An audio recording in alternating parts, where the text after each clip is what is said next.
তো আমরা এখন ত্রিকোণমিতি 7 নম্বর সমস্যা সমাধান করব। ত্রিকোণমিতি নাকি সবার কাছে কঠিন মনে হয়, তাই আমি ত্রিকোণমিতি সহজভাবে করানোর চেষ্টা করতেছি। আর তোমরা অবশ্যই আমার ফেসবুক পেজ এবং আমার ইউটিউব চ্যানেল সাবস্ক্রাইব করবা, রাজীব ম্যাথ মাস্টার। তো আমরা এখন 7 ক করব। এই যে এই sine by cosec plus cos by sec equal to 1, এটা আমরা প্রমাণ করতে বলছি আমাদের। আমরা লিখলাম। তো আমরা প্রথমে যে কাজটা করব, আমরা প্রথমে এই যে সাইন ইন্টু 1 বাই কোসেক, এই জায়গাটা একটু লক্ষ্য করো তোমরা। আমরা প্রথমে সাইনটা উপরে আছে, আমরা উপরেই রাখলাম, শুধু একটু সরাইয়া এইদিকে রাখলাম আর কি, যাতে আমরা সূত্রটা প্রয়োগ করতে পারি। সাইনটা উপর থেকে সরাইলাম, তার মানে উপরে কি আছে? 1 আছে আমাদের। এখন আমরা সূত্রটা প্রয়োগ করতে পারবো আর কি। সেম এখানে আমরা এই কাজটাই করব, cos ইনটু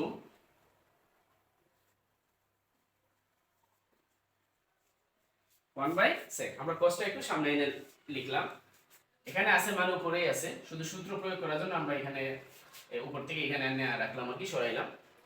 তো এখন আমরা লিখতে পারি sin 1 বাই cosec, এর সূত্র কিন্তু আমাদের হচ্ছে sin।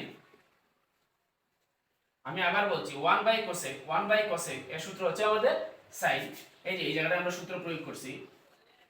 আবার এখানে cos into 1 by sec, 1 by sec এর সূত্র কিন্তু cos।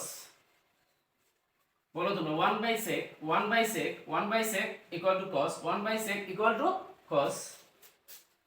তারপর আমরা একই সূত্র গুণ করে দেব, sin into sin equal to হবে আমাদের sin স্কয়ার, sin আর sin এ গুণ করলে sin স্কয়ার হবে, প্লাস cos ইনটু cos যদি আমরা গুণ করি তাহলে হবে আমাদের cos square, cos into cos যদি আমরা গুণ করি তাহলে আমরা পাচ্ছি cos স্কয়ার। তো এখন sin square plus cos square এর সূত্র হচ্ছে আমাদের 1। আমরা এই জায়গাটা সূত্র করলাম, আবার এই যে এই জায়গাটা আবার সূত্র করলাম, sin square plus cos square এর সূত্রটা পাচ্ছি আমরা 1। এগুলা দাগ দেওয়ার দরকার নাই, আমি তোমাদের বোঝানোর জন্য দিলাম আর কি। তো এটা আমাদের আমরা পাইলাম 1 রাইট হ্যান্ড সাইড। তো আমরা লিখতে পারি, বলছে আমাদের প্রমাণ করো, তাহলে আমরা আমাদের রাইট হ্যান্ড সাইড পাইলাম, তাহলে আমরা লিখতে পারি প্রুভড, প্রমাণিত। তো আশা করি সবাই বুঝতে পারতেছো। এখন আমরা 7 খ নাম্বারের সমাধান করব। আমাদের বলছে sec by cos minus 10 by cot equal to 1, এইটা সমাধান করলে আমরা 1 পাবো। তো আমরা লিখলাম লেফট হ্যান্ড সাইড, যেহেতু প্রমাণ করে বলছে একটা পক্ষ আরেকটা পক্ষ আছে, লিখলাম আমরা।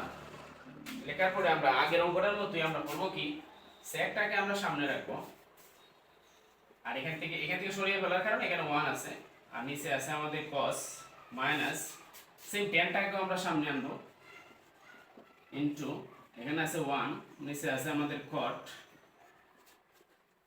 এই হচ্ছে আমাদের প্রথম কাজ, যেটা আমরা সেকটাকে সামনে আনলাম, এখানে আর কিছু নাই 1, নিচে যা আছে তা, 10টাকে আমরা সামনে আনলাম, এখানে কিছু নাই, না থাকলে 1, নিচে আছে আমাদের cot। তো আমরা এখন আবার সূত্র করব 1 by cos equal to sec, 1 by cos এর সূত্র sec, 1 বাই cos এর সূত্র sec minus 10 into 1 by cot এর সূত্র আমরা জানি 10, 1 বাই cot এর সূত্র 10, 1 বাই cot এর সূত্র 10। তো আমরা যদি এখন গুণ করি sec ইনটু sec, তাহলে আমরা পাচ্ছি sec স্কয়ার মাইনাস 10 ইনটু 10, তাহলে আমরা পাচ্ছি 10 square, sec square minus 10 square এর সূত্র হচ্ছে আমাদের 1, sec square minus 10 square equal to 1। আমাদের রাইট হ্যান্ড সাইড আমরা পেয়ে গেলাম, তাহলে আমরা লিখতে পারি প্রুভড, প্রমাণিত। আশা করি বুঝতে পারছো তোমরা। তো এখন আমরা গ নাম্বারের সমাধান করব, 1 by 1 plus sin square plus 1 by 1 plus cos square equal to 1। তো আমরা লিখে নিলাম লেফট হ্যান্ড সাইড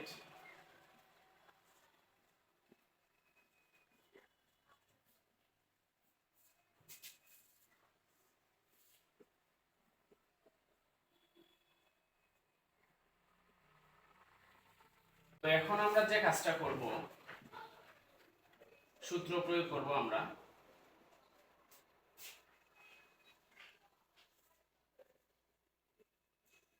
এখন আমরা এই জায়গায় সূত্র প্রয়োগ করব।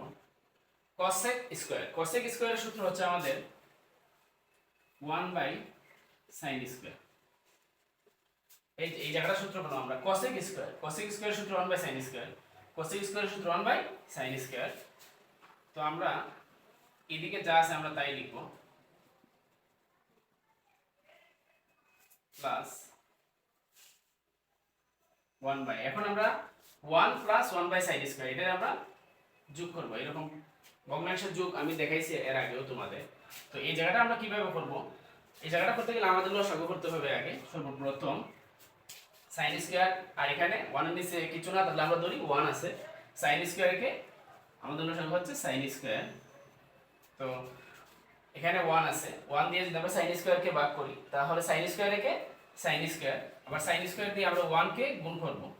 তাহলে 1 কে যদি আমরা sin স্কয়ার দিয়ে গুণ করি তাহলে আমরা পাইতেছি sin স্কয়ার দিয়ে আমরা 1 কে গুণ করলে sin স্কয়ারই আমরা পাবো। আর এখানে sin স্কয়ার আর sin স্কয়ার যদি ভাগ করি আমরা কিছু নাই, ভাগ করলে বাদ জায়গা, তাহলে আমাদের থাকে 1, 1 দিয়ে আমরা 1 কে যদি গুণ করি 1 একে 1। এই হচ্ছে আমাদের 1 প্লাস 1/sin স্কয়ার এর যোগ করলাম আমরা। এখন এইদিকে যা আছে তাই লিখব আমরা। এখন আমরা এই ভাগ করব, 1 কে যদি আমরা ভাগ করি, আমরা এখানে আমরা 1 রাখলাম, এই যে ভগ্নাংশটা ভাগটা আছে এটাকে আমরা গুণ বানাবো। যদি ভাগকে আমরা গুণ বানাই তাহলে নিচের যে ভগ্নাংশ আছে এটা উল্টে যায় কি, যেমন নিচেরটা উপরে চলে যাবে sin স্কয়ার, আর sin স্কয়ার প্লাস 1 নিচে চলে আসবে আর কি, আমরা মিল করে লিখব 1 প্লাস sin স্কয়ার। আমরা 1 টাকে সামনে আনলাম মিলানোর জন্য, অসুবিধা নেই, যা যেভাবে আছে এভাবে লিখলেও হবে। তো এখন এদিকে যা আছে আমরা তাই লিখব।